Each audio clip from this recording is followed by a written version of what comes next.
First game is going to be Port Adelaide and Collingwood. And I got Port Adelaide in this one because they're playing at the Oval. They play great there. And this another one, it's a non-top 8 team, so you know Port Adelaide's going to win this game. Yeah, this is another one of those where it's like Collingwood's kind of coming off a disastrous showing against Carlton. Port Adelaide's at home. Again, this is all subject to we're not sure. Unfortunately, South Australia's now got another 3 or 4 cases, so it's kind of Mm-hmm. wait and see, wait and see COVID chaos. But if this game goes the way I think it's going to go, I believe Port Adelaide should win this. I think they just have a little too much, and there's potential for Butters and Xavier Dersma to both be back for Port Oh, Adelaide, which that'd be huge. if I'm Collingwood, I'm going, oh no, no, no. So, That's not good. I have Port Adelaide winning that one there. Mm-hmm. Now, the next game is going to be the Carlton Blues taking on the North Melbourne Roos at Marvel Stadium. And I'm so sorry, David T. I hate to do this to you, but I got the Roos pulling the upset in this one. Oh man, this is I you asked me this a couple weeks ago. I'd have been right with you. I'd have been Mm-hmm. right with you. I'd have said North because the way Carlton was playing. The performance this week, again, there was emotion behind it with Jack Silvani's grandfather passing away, and I think it really pushed the boys. I think Cripps will be back this week. I think that's a bad combination. I think Carlton's starting to play a lot better. I'm gonna go with the Blues on this one, but this Mm-hmm. is another one that's going to be an absolutely outstanding game of footy. The way North plays, they're really going to push Carlton a lot. I think this is going to be an exciting game for teams that are in the bottom part of the ladder, but I think this is still going to be an exciting game of footy. Oh yeah, it's going to be some good stuff there. The next game we can roll on into is the Brisbane Lions and the Gold Coast Suns, and I think we get the Suns are going to play a really close game here right now, scheduled to be at the Gabba, and I feel like with any game at any time at any day on any venue, you have to say at this moment because I feel like everything changes so much. But the Brisbane Lions and the Gold Coast Suns taking place here, and like I was saying, I think this is another game, kind of the Suns game against the Western Bulldogs, where they played them really close. Ultimately, Brisbane is going to get the win here, but this is like upset alert. You really want to sound the alarm on this one because it has upset all over with the form of either team in the last couple of rounds. Oh boy. This one is I am completely with you on this one. I've tipped Brisbane, but this is the keep an eye on this one. The coach has to keep an eye on this one because it will not shock me if Gold Coast pulls this off. With ever since Hipwood has went down, the Brisbane has been looking shaky going forward. I think Joe Danaher is still not adjusting to this more pressure of being kind of the man up forward a little bit more. He was not as impressive this last week, so we'll have to see. I think Brisbane does have the better players and all. They should win this, but Gold Coast has just been giving people headaches, and you just never know what Gold Coast is going to be like, especially in this highly contentious Q clash that they have. Mm-hmm. And the game after that, we got a bit of an interesting one, especially after the last round that we had. We have the West Coast Eagles and St. Kilda Saints game matched up at Optus. And if this was a round 18 game, I would say the Saints hands down. But given what we saw from the Eagles last round and the Saints last round, it's a little bit more of a toss up, especially being where it is. I'm gonna take the Saints in this one, but Gold Coast or excuse me, West Coast can get the win if they keep building off the momentum that they picked up in round 18. I think the win at Adelaide Oval I think has kind of woken up this Eagles team, and this Mm-hmm. is a team. If I'm the rest of the competition, I don't want them to wake up. I don't want the sleeping giant that is the West Coast Eagles with all that talent and all that ability to wake up. Again, they are not the most impressively imposing team when it comes to pressure, but if they can play their game, they're incredibly difficult to stop with the talls up forward that are athletic and they can kick goals. I think West Coast has just enough, especially being an Optus Stadium. They play that stadium very well. St. Kilda with a sketchy performance against Port, and I think their confidence has wavered. And if Nick Nat gets after the two ruckmen, I think he can get over them enough that I think he can turn the tide for this one. So I will tip the Eagles in this one, even though they've burned me so many times. I'm gonna take that last shot, third time a charm. I'm hoping. Right. I don't trust him, man. I've been wrong too many times. Of course, the one thing you pick against him is the time they actually win. But speaking about the Adelaide Oval, let's head on over there for the Adelaide Crows and the Hawthorn Hawks. And I don't like Adelaide, even with Tex. I hate them without him. I'm gonna go the Hawthorn Hawks in this one, especially after the draw they were able to manage against the top team on the ladder.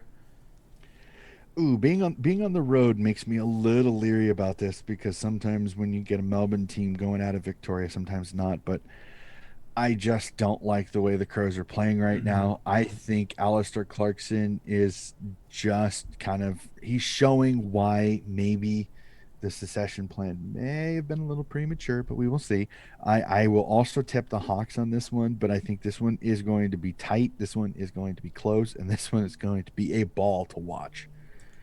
Oh, speaking of a ball to watch, I think the game that everyone is going to be trying to tune in for is the rematch between the Melbourne Demons and the Western Bulldogs. Like we were showing in our kind of finals predictors, is that this is going to be one of those games where it's going to be absolutely pivotal. And this could very well determine one or two on the ladder going into the finals. And so I have. Oh, this is a really tough one for me to pick. I've been going back and forth on this one in my head. Even like right now, I'm still not sure. I'm going to pull the trigger on the Melbourne Demons, but it's there's so many reasons why I could pick them, so many reasons why I could pick against them. But ultimately, this is a coin flip to me, if I'm being honest.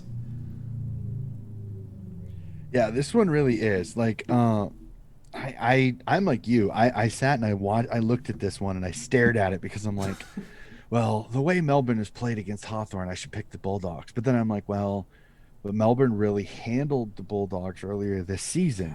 And Melbourne's played really, really well against the better teams. They seem to play better against it. So I finally went, well, as kind of like my argument that I had with you, or the discussion, or kind of the discussion points that I had earlier. I'm gonna tip the D's, but I was not super confident with this one because I just don't know. Will the D's respond the way they have been against the better teams, or will we see a waiver? Because my thoughts are this: Bulldogs win this one, then will we see the sketchy D's come back, which is the D's of previous years where they tend to find a way to lose games that they probably shouldn't. So I'm going to tip the Melbourne Demons in this one, but I'm not major confident. I think this is a super coin toss because if the Bulldogs can get going, especially if Jamara Ugle-Hagan can get out and make an impact in this game, this is a toss up. This is going to be absolutely exciting. I hate that it's at 4:25 in the morning because, man, this would be great if this was like this was the Friday night footy game. This would be spectacular. Yeah, I wish this was 4:25 my time because I would actually be waking up like about 30 minutes after it starts, so I'd be able to watch most games. Guess that's the nice thing about some of these like late morning games, which we're not getting too many of it, unfortunately, this round. But I've been able to wake up and catch 3/4 of it live, so I don't like being up that early, but you gotta do what you gotta do for work and workouts. But one game that's going to be perfect time for us actually is the Sydney Swans and the Fremantle Dockers because this takes place at 8:30 my time, so I'll be able to watch this game. But this is one where this, like kind of like I said earlier in the show, this could be a worse final score than what we saw from Geelong and the Fremantle Dockers. I have to tip the Sydney Swans. I just hope that Fremantle is able to put up a better fight than I think they will. I'm hoping, like I said, I don't know if Sean Darcy's going to play or not. If Sean Darcy doesn't play, this one could get ugly quickly because I think Sean Darcy really neutralized Tom Hickey in their first matchup at Optus Stadium, and I think that kept the game close. Buddy kicked a bag in that game. Let's see, does Griffin Lowe get that opportunity again? How does the midfield battle go? No Callum Mills, so we'll have to see how that midfield matchup will be with no Callum Mills in the midfield. Harry Cunningham will also be out, so will there be any defensive change? Will there be any defensive changes for the Swans? So I think the Swans will win this one, but I think again, just like the first one, I think it's a good competitive game.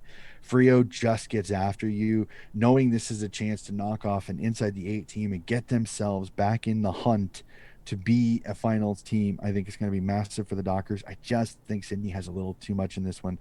But this is one, as a Swans fan, this is the little section where now these are games the Swans will be favored. These are the games as a Swans fan you get a little more concerned because you hope you don't get a lag after an incredible win over GWS, that you come out flat in this game against the Frio Dockers. They should win this one, but this one I think is closer than some people think. Yeah. There could be worries there. And honestly, this game, either it's going to be really close or it's going to be a blowout. I really don't see it being much of an in-between here. The last couple of games on the round is why I threw at the pause, because dates and times are to be confirmed. For your Essendon and GWS, you have dates, times, a stadium, and players in roster is all to be confirmed. This is... Oh, it's just awful, isn't it? But the Essendon Bombers and the GWS Giants, to me, this all revolves around Toby Green. Toby Green's not going to be in the lineup. The Essendon Bombers are going to win this game. If he is, the GWS Giants might have a chance and will win this game. It's honestly that simple to me. Sadly, I hate to burst your bubble, but Is he not in the game? He would, due to the 14-day. Oh, That's why Callum that's a Wilson, hard 14 days. Is that right then? Yep, and unfortunately, Yeah, so. they got it backdated a little bit, but unfortunately, he is out until the Wednesday before round 20. So Well, thanks for fixing my prediction. Essendon Bombers, you guys got this game. I'm tipping the Dons on this one. Yeah, that's the reason why in the previous game I had said Callum Mills and Harry Cunningham will not be playing. So it'll be interesting to see how that goes. Yes, unfortunately, the 14-day lockout. So I saw they're backlogging it, and then the end date might shift it a little bit. I was just being too optimistic. Yeah, they backlogged it, but even backlogging it, they would miss this week and next week because they started. I think they prorated it to Tuesdays. So 7 days will be this upcoming next Tuesday. So tomorrow will be 7 days. So there's no way. I mean, till Friday is not 7 days. Yep. So unfortunately, yeah. And I think when I originally did my tips, this was before I found out Toby Green was out. I had Essendon before. I'm even more convinced Essendon will win this game just because I think they're kind of like Sydney. They're flying. They have that quick ball movement, and that really, GWS really struggled with it once they get going. Mm-hmm. Their defenders are good one-on-one, but if Essendon can lead, it'll really be difficult to stop. I think Essendon wins this one, but I don't know. In these games, sometimes when GWS is back against the wall and everybody's like, yeah, you're not going to win this. You're not going to win this. This is when GWS wins it. So this one, there's several games I think could come down to final kicks at the pace it's going, the way some of these matchups are this round. And I think in the last game of the round, at least that we have listed here on the AFL website, is what we base all of our stuff off of, because that's what we're told to do. So I'm going to be a good fan and good broadcaster of this stuff. I'm going to listen to what the hell's on the AFL website. So if something's wrong, blame them, not me. That's my way of shifting the blame off of my shoulders. But what we have here is the Geelong Cats and the Richmond Tigers, and it's at the MCG. So I don't know, man. Sometimes the Tigers are used to playing in that stadium with all the damn grand finals they've been to, but I like the Cats in this one. They are the best team in the league at this point, even though a lot of them might not show it, and they should be able to handle business. Richmond might be able to put up a bit of a fight, but it's going to be tough as they played very hard last round, and no Dusty, that's going to take the wind out of you. And I'm kind of with you, except for my other thing is that Dusty's out and Danger is back. And Danger did not play in that first game between these two teams. So oh, that's right. I have the Cats winning this one. It was tried to be taken down to GMHBA Stadium. Unfortunately, the AFL, for some weird reason, even though there will not be fans, still said that the game must be at the MCG. I'm still trying to figure out why. I think it should have been down at Geelong. There wasn't going to be any fans. I don't see why it would have hurt them, but whatever. Come see, come saw. You never try to argue. Unfortunately, with the AFL, for Yeah, heaven forbid we do that. it's We not love going you to get you AFL, anywhere. but times there are sometimes your decisions are not exactly what I would consider really thoughtful, but that's just me personally. But no, I have the Cats winning this one. I think the loss of Dusty. I think Jack's performance really went off his 300th game. But this is such a good defensive team in Geelong. I think they are going to stifle the big two forwards. I think Tommy Hawkins is going to give Dylan Grimes so many headaches, and I even if not having Jeremy Cameron, I still believe the Cats are just a tiny bit too strong in a few of the areas that the Tigers are really hurting when it comes to injuries. So Mhm. I will have the Geelong Cats taking down the mighty Richmond Tigers. Well, ladies and gentlemen, that is going to do it for us, and we'd love to see what your tipping looks like. Hopefully, it goes better than what mine usually ends up being. So, like usual, either tip against me or go with Donnie is what I'll. That's my word of advice to all of you. But